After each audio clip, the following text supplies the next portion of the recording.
Zabuza to be able to look at what the girl was referring to. Another blade came at him, this time from the right side. He drew 2 kunai, holding each in reverse grip, before slamming them against Zabuza's blade, barely blocking the strike, although he did skid backwards quite a bit. The Kubakiribocho disappeared into the mist before it reappeared above Kakashi, intent on bisecting him. Kakashi blocked the blade, but came face to face with Zabuza. "Your little brats are going to die," he said. Haku is the perfect weapon. I've raised him since he was a kid. There's no way they could possibly defeat him, like you stand no chance of defeating me. We're weapons, as shinobi should be. We're just means to an end, tools. Shinobi don't need emotions, like you and your pathetic Konoha preach. Zabuza shot backwards before coming at Kakashi, a furious slash taking place. Kakashi channeled chakra into his arms and blocked the strike before ramming into Zabuza with his shoulder, causing a red tint to come to the bandages below Zabuza's nose.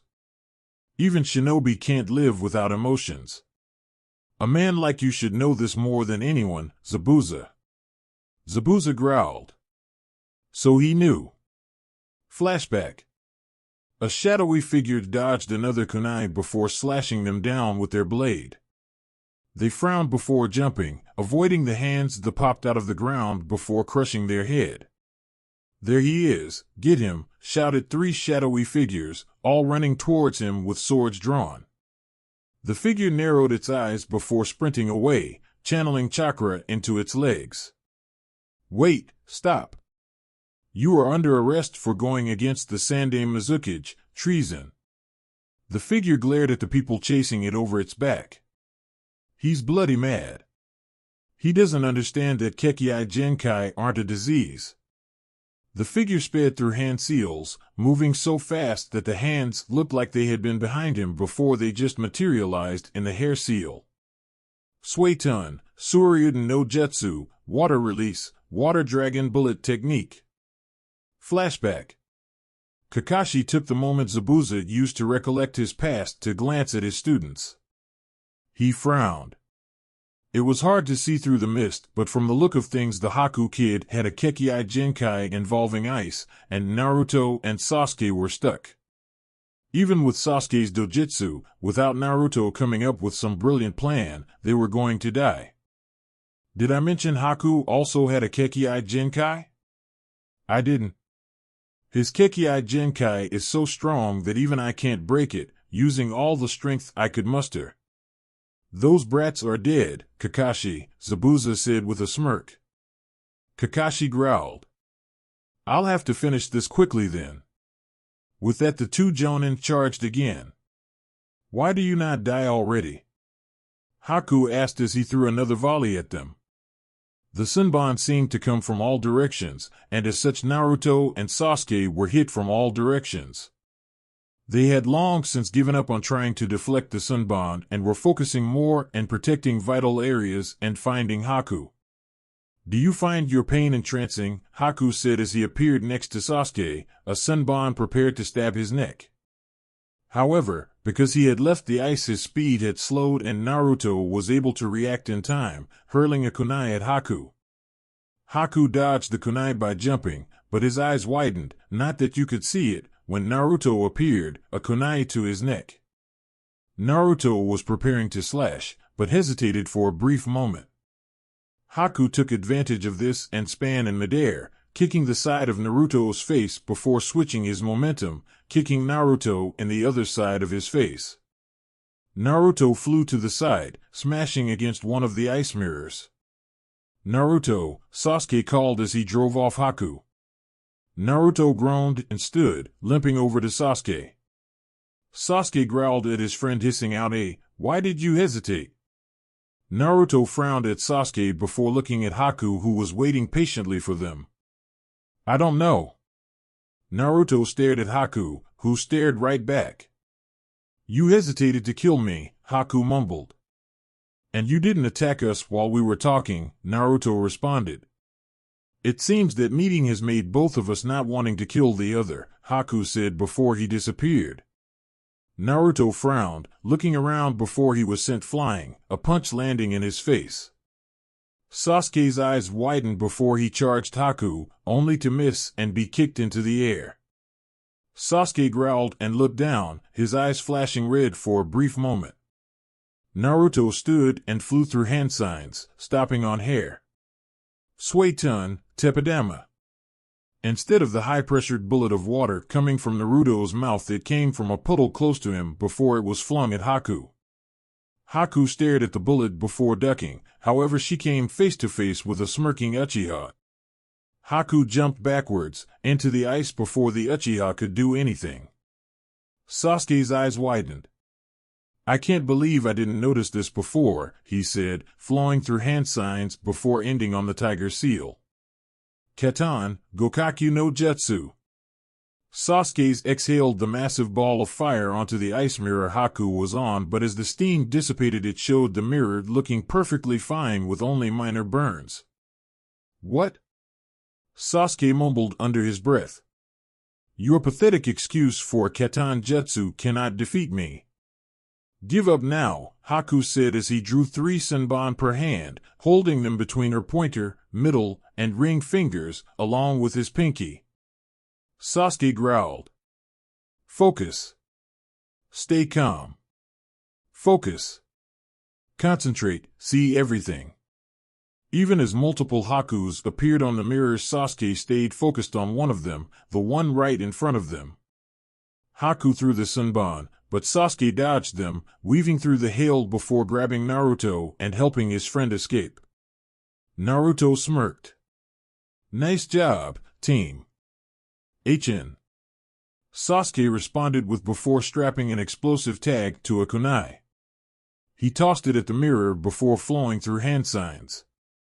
He spat out the katan, Enden, but even with the combined explosion, which he and Naruto had jumped to the edge of the prison to avoid yet still felt some of its force and got singed, didn't damage Haku's ice too much, though the Enden certainly did more damage than the Gokaku. Impressive. That ice of yours, it's powerful, very powerful. To be able to withstand that is impressive, Naruto said. Haku disappeared, moving from mirror to mirror, but frowned even though you couldn't see it. Even then, when moving at his top speed, Sasuke was tracking him, carefully picking out which mirror he was in the same time Haku appeared in it. Haku frowned. There was no way he could avoid the Uchiha, his eyes were too good. There was only one solution, attack the person who couldn't see him move. Haku shot from the mirror, senbon aimed for a lethal blow at Naruto. Sasuke's eyes widened and he shot forward, appearing in front of Naruto, blocking Haku's senbon. Haku growled as he pushed against Sasuke's kunai, but it was futile, the Uchiha was stronger than he was. So I'm the liability in this fight, Sasuke, Naruto said as he appeared next to Haku, hand already in a seal. Suiton, Mizurappa, water release, wild water wave. Naruto forced massive amounts of chakra into the jutsu, sending of a high-powered stream of water from his mouth like a waterfall that slammed Haku into his ice mirror. Haku looked up painfully, his mask falling from his face, cracked and broken from the power of the water. Do you know what it's like, Naruto-kun? To lose someone precious to you? Naruto looked at him strangely. Allow me to tell you then. Flashback. Mama, look what I can do. A young Haku asked, showing his mother the strange object made of ice. Haku began to move the object around, smiling all the while. What Haku didn't expect was for his mother to slap him, a furious look on her face, although anyone, but a young 4-year-old like Haku, could tell she was just worried for him. Don't ever do that again, his mother said, a frown ruining her attractive features. Haku felt the tears strolling down his face, but nodded before running off to his room. Heathen! Haku heard as he walked down the steps of his house to come face to face with a horrible sight. There was a mob outside, led by his father, and they were hurting his mother. They were poking and prodding at her with swords, spears, and dagger, while cursing her. Die, monster! Daddy, what are you doing to Mama? Haku cried out, tears on his face. His father looked up, a burning hatred and fear in his eyes. You're a little monster too. I'll kill you too, just like I killed your whore of a mother. Haku froze as his father said that. But, Tusan Dash. Don't TOUSAN me, you freak, his father roared, charging at him, blade prepared to kill. Haku screamed as the blade cut into his skin. Die, the man screamed, bringing down his blade again. However, a wall of ice came up and stopped the sword. The man fell on his bottom before scrambling backwards, afraid of the boy who now stood, surrounded by ice, a confused look on his face before he registered the mob that were still defiling his mother and his scum of a father. Die! Haku roared, launching ice projectiles at them. Haku looked up at the tall man dressed in a ninja's uniform. Who are you, mister? Haku asked, afraid. The man smiled, bandages covering the lower half of his face. Name's Zabuza, you're an orphan because of the Civil War, aren't you? Haku tilted his head, confused. Civil War? Zabuza chuckled sadly. You must have had it rough, kid. Come with me, I'll help you, Zabuza said, extending a hand. Haku looked at the hand before looking at Zabuza, then back at the hand. He slowly, hesitantly, put his hand on top of Zabuza's. Flashback. That's what happened, Haku said, finishing his tale. Naruto's eyes were soft as he heard that. I'm sorry, Haku, but I've never experienced that. I am sorry you had to endure it, but I've never gone through that, Naruto said, his eyes looking at the ground. Sasuke looked at Haku with a look of understanding.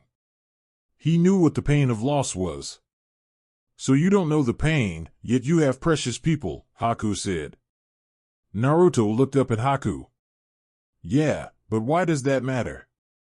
You don't have to endure pain to have precious people. Because you don't know how to protect them, Haku said, disappearing. Naruto's eyes widened before 15 Senbon struck him, all in different points of his body. Naruto coughed up blood as he landed on the ground. Sasuke rushed over, picking up his friend's body before looking around. His eyes locked onto Haku's. I'll kill you, Sasuke said. I'll kill you. He wove through hand seals, but Haku appeared before him before he could finish. Sasuke flipped over, landing on the ground with a thud. He stood quickly, checking the surrounding area for Haku. He spotted the boy with a Senbon to Naruto's neck. Game over, Haku said. Sasuke scowled while weaving through hand seals. Are you faster than a lightning beam? Raitun, Rikukausen no Jutsu. The jutsu was a complete shock to Haku, and the fact it was concentrated to a narrow blue beam of lightning. The jutsu impacted him and knocked off of Naruto as well as caused a fantastic amount of pain. No. Shinobi is faster than lightning, Sasuke said in between pants. His chakra reserves were being taxed for each jutsu, and he estimated that he had about a third of his reserves left. Haku slowly stood up, having a large wound and burn mark on his right shoulder along with blood dripping. The tool raised multiple Senbon and prepared to end Sasuke's life. I can't give up, I've got to keep fighting. It's not over, I just gotta keep fighting. I won't give up, it's not over, keep fighting. Naruto thought. Naruto slowly reached into his kunai pouch, trying to grab one without alerting Haku. However, Sasuke noticed this. I'm not done yet. Naruto roared. Naruto slashed out with the kunai, surprising Haku. Haku was still stunned by Naruto's sudden burst of willpower and Sasuke's lightning beam. The boy had gone slack in his arms earlier, as if he had given up all hope of winning the fight. Naruto shot forward, slamming a fist in his gut before grabbing his arm and flinging him over to Sasuke. Team! Sasuke slammed his knee into Haku's face, causing all the momentum Haku had to be transferred into pain. His nose was broken and twisted, and he was bleeding from both nostrils. Naruto and Sasuke appeared right in front of Haku, both firing a fist straight into the boy's face. Haku stumbled backwards, but Naruto was upon him again. You were right, Haku, precious people do give you strength.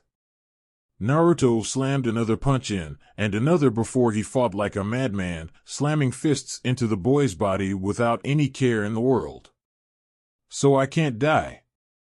He continued to pummel Haku as the ice mirrors began to crack, some shattering altogether, losing the chakra source that kept them strong. Naruto finished off his combination with a knee to the forehead. "'Cause I've got people to protect." Haku flew backwards, slamming into the last mirror that wasn't cracked. However, upon impact the mirror cracked badly, barely staying strong. Haku frowned, his face becoming angry, something that rarely happened. "I have people I too have to protect. So, forgive me Naruto-san, but fall." Hisatsu Hyoso, certain kill ice spears. The mirrors in the air broke down, forming 4 giant spikes of ice that flew towards Naruto and Sasuke, yet the duo avoided them, only being hit with small scrapes in their worries. "Die!" Haku roared, but Naruto appeared in front of him, hand seals already completed. "Forgive me Haku, but my precious people are counting on me. Live and form more bonds. You are strong Haku, I believe in you." Suiton, Mizurapa, water release, wild water wave. Raiton, Rikurai, lightning release, lightning bolt. The lightning chakra went into Naruto's jutsu, adding for pizzazz and pain to it. Naruto expelled the pressurized electric water into Haku, sending the boy flying backwards and over the railing of the bridge, plummeting into the water below. "Shit," Naruto thought. "Haku." Naruto was about to dive in after the teen, but Sasuke grabbed his shoulder, preventing him from doing so. "Why are you stopping me?" Naruto demanded. Sasuke shook his head. "We have more important things to deal with now, I'm sorry Naruto." Naruto glared daggers at Sasuke but was interrupted when Sakura and Tazuna were at their side, Sakura looking at their wounds. "I'm so glad you two are safe," she said, smiling at them. Sasuke smirked and let out his familiar, HN, but Naruto was far too preoccupied and looking out over the railing, trying to find Haku. "He's a lost cause kid," Tazuna said. "If he somehow gets to shore I'll tell him where to find you." Naruto nodded but frowned. He really wanted to make sure Haku was safe. Sakura then started looking at their wounds more intensely, applying what little medical knowledge she knew. "Damn it," she thought. "I was a liability this entire mission. I need another element since there was no Doton to use," she roared in her mind. Zabuza's eyes widened as he saw Haku falling off the bridge. "Haku lost," he mumbled. Kakashi smirked and appeared behind Zabuza, kunai raised for a lethal blow. "I knew my Genin would win." He lashed out with the kunai, but the Zabuza in front of him dispersed into water. "Mizu Bunshin, water clone." Kakashi swore, before turning around, blocking the blade that nearly ended his life. "You're strong," Kakashi said, his arm shaking. Zabuza laughed before jumping backwards, slashing forwards in the meantime. Kakashi ducked under the blade before looking upwards, frowning when he saw nothing. He then cursed as he felt a slash impact with his back. He turned, one of his hands clutching his back, examining the wound. Luckily, it was just a flesh wound. Kakashi then turned, jumping away from the spinning buzzsaw of death that the Kubakiribocho was. Zabuza then appeared in front of him, blade raised to strike. "Die!" The blade flew downwards, but Kakashi sidestepped it, avoiding it but also causing a crater to form in the middle of the bridge. Kakashi frowned, slamming his foot into Zabuza's side and sending him skidding away. Zabuza growled before charging, lashing out with his blade. Kakashi jumped over the blade, before lashing out with a kunai, his Raiton element imbued in the kunai, allowing it to cut through Zabuza's blade. "So you are a Raiton user. And you cut through my executioner's blade." "Impressive, but not good enough," Zabuza said, pricking himself on the finger. He allowed his blood to fall on the blade, and what Kakashi saw made his eyes widen. The blade was using the blood to reform itself, until it was back to perfect condition. Kakashi growled before he noticed Zabuza had already completed a string of hand seals. "Shit, I wasn't paying attention," Kakashi thought. Suiton, Daibakufu no Jutsu, water release, great waterfall technique. Zabuza roared. The jutsu activated as water from below the bridge rose and swirled in front of Zabuza. The water surged and rose dozens of meters high before shooting downwards as if it was a gigantic waterfall or a massive wave that struck Kakashi hard. Kakashi groaned as he was slammed against the railing of the bridge, several bones broken and his right arm bruised. Looks like I win, Kakashi, Zabuza said as he held his blade to Kakashi's neck.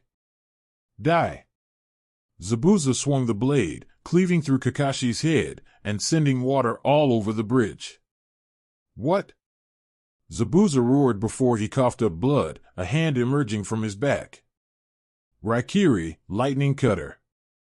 Kakashi named as he removed his blood-coated hand from Zabuza's back. Anyone who looks through it could see straight through Zabuza, along with the damaged lung that Kakashi had struck. The blue, concentrated form of electrical, or Raiton, chakra in Kakashi's hand faded, although Zabuza smirked and coughed, more blood staining the inside of his mask before he ripped it off, revealing shark-like teeth. So, that's your famous Raikiri, huh? Impressive.